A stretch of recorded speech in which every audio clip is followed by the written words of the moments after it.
Good morning to you, friend, and welcome back to the Morning Minute Meditation. So glad that you've joined me on this Lord's Day morning, praying that God blesses you in a rich way.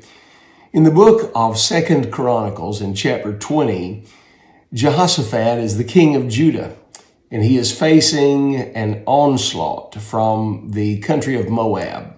He does not have the wherewithal, nor does Judah, to withstand the siege and to face the battle that lies ahead. Jehoshaphat calls for a prayer meeting. The elders of Judah come and they gather at the house of God and enter into prayer. In verse number 12, this classic verse, this man by the name of Jehoshaphat, the king, makes this statement. And I read, he says, "O our God, wilt thou not judge them? For we have no might against this great company that cometh against us, neither know we what to do, but our eyes are upon thee." Here's what Jehoshaphat said: Lord, I don't know what to do. I'm looking to you. So let me ask you a question. What do you do when you don't know what to do? What do you do?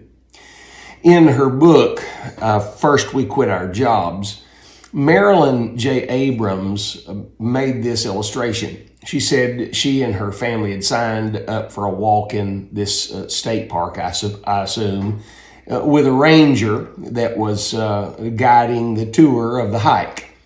They came upon some trees and he began to explain some things about the trees. And here's what the ranger said.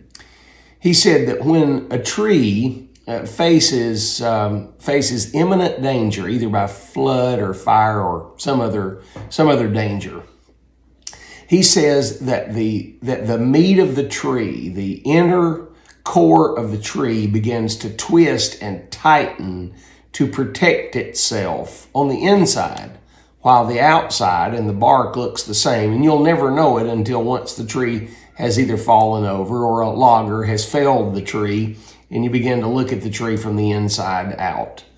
In other words, when it faces difficulty and opposition and hardship, it goes inside and begins to tighten up the inside and work on the inside, while the outside remains the same and no one can tell that it's under the stress that it's in.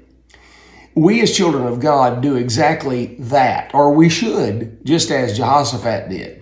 When Jehoshaphat was faced with imminent danger, Jehoshaphat went inside the house of the Lord, and then went inside his heart, and then went inside the holy place, and he began to pray and call upon the Lord and began to strengthen themselves from the inside out, and the Lord won the battle. The very nature of what he did ought to be what you and I do on a regular basis when faced with opposition.